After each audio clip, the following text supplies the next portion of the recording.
बेटा, आपकी पुस्तक महाभारत में पाठ 20 है यक्ष के प्रश्न। जैसा कि बेटा हमने पाठ 19 में पढ़ा था कि पांचों भाई पानी की तलाश में जंगल में भटक रहे थे। युधिष्ठिर के कहने के बाद पहले नकुल गया, उसके बाद सहदेव, उसके बाद अर्जुन और उसके बाद भीम, चारों एक के बाद एक उस जलाशय के पास गए जहां उन्हें पानी दिखाई दिया और वहां पे आ रही अदृश्य आवाज़ को उन्होंने अनसुना करके पानी पी लिया, जिसके पश्चात वह वहां बेसुध होकर गिर गए। जब युधिष्ठिर उन्हें देखने गया और उस जलाशय के पास पहुंचा तो देखा उसके चारों भाई वहां पर बेसुध पड़े हुए हैं। युधिष्ठिर उसी विषैले तालाब के पास पहुंचा था और वो देखकर चौंक गया था।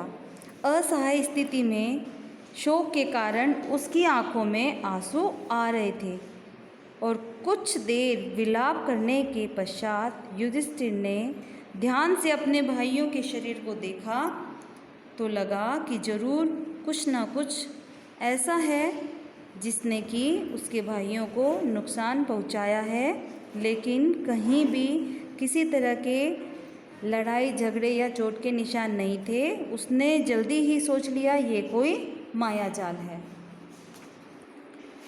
पाँव के निशान भी नहीं नजर आए बेटा, नहीं उसे कहीं लड़ाई झगड़े के दिखाई दिए।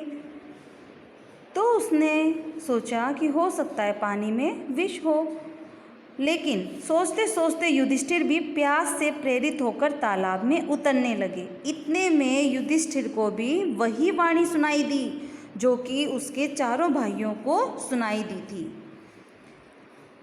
अब युधिष्ठिर ने ताड़ लिया कि कोई यक्ष बोल रहा है। उन्होंने बात मान ली और बोले आप प्रश्न कर सकते हैं। युधिष्ठिर धर्मदेव था बेटा, हर कार्य रीति नीति के साथ वो करता था। अदृश्य शक्ति जिसकी आ रही थी उसका नाम यक्ष था और यक्ष उसके सम्मुख आते हैं और यक्ष ने बेटा उनसे बहुत सारे प्रश्न किए जिनका जवाब उन्होंने बहुत ही धर्म से, नीति से और बुद्धिमानी से दिया। जैसा कि पहला प्रश्न यक्ष ने पूछा था, मनुष्य का साथ कौन देता है? उसने उत्तर दिया, धैर्य ही मनुष्य का साथ देता है। फिर प्रश्न किया, कौन सा शास्त्र है जिसका अध्ययन करके मनुष्य बुद्धिमान बनता है? उत्तर दिया युधिष्ठिर ने, कोई भी शास्त्र ऐसा नहीं है, सिर्फ महान लोगों की संगति से ही मनुष्य बुद्धिमान बनता है। फिर यक्ष ने प्रश्न किया, भूमि से भारी चीज़ क्या है? युधिष्ठिर ने उत्तर देते हुए कहा, संतान को कोख में धारण करने वाली माता भूमि से भी भारी होती है। फिर यक्ष ने प्रश्न किया, आकाश से ऊंचा कौन है? युधिष्ठिर ने कहा, पिता। फिर यक्ष ने पूछा, हवा से भी तेज चलने वाला कौन है? फिर भी युधिष्ठिर ने कहा समझते हुए कि मन।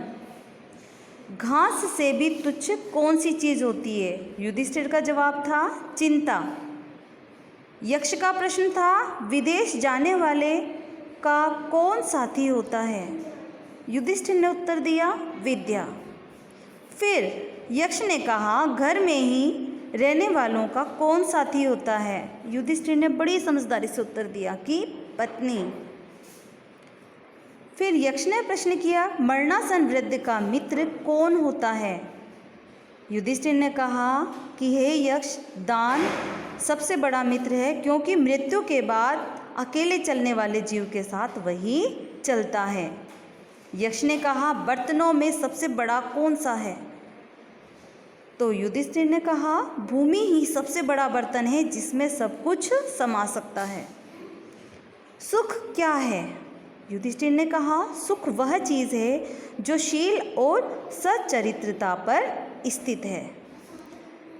शील बेटा, शील और सच्चरित्रा मीन्स इसका यह है कि सुख हमें तब प्राप्त होता है तब जब हम बिना किसी को दुख पहुंचाए और बिना किसी की तकलीफ को दिए प्राप्त करते हैं। फिर यक्ष ने कहा, किसके छूट जाने पर मनुष्य सर्वप्रिय बनता है? युधिष्ठिर कहता है अहम भाव। अहम भाव मतलब होता है बेटा अहंकार। यक्ष ने प्रश्न किया, किस चीज़ के खो जाने से दुख नहीं होता? युधिष्ठिर ने कहा क्रोध। किस चीज़ को गवाकर मनुष्य धनी बनता है? युधिष्ठिर ने कहा लालच। इस प्रकार यक्ष प्रश्न करते रहे और युधिष्ठिर उत्तर उनका बुद्धिमानी से देते रहे। यक्ष उनके उत्तरों से बहुत प्रसन्न हुए। कहते हैं, हे युधिष्ठिर, तुम सद्गुणों से परिपूर्ण हो। उन्होंने युधिष्ठिर को छाती से लगा लिया और आशीर्वाद देते हुए कहा कि 12 बरस के वनवास की अवधि पूरे होने में अब थोड़े ही दिन बाकी रह गए हैं।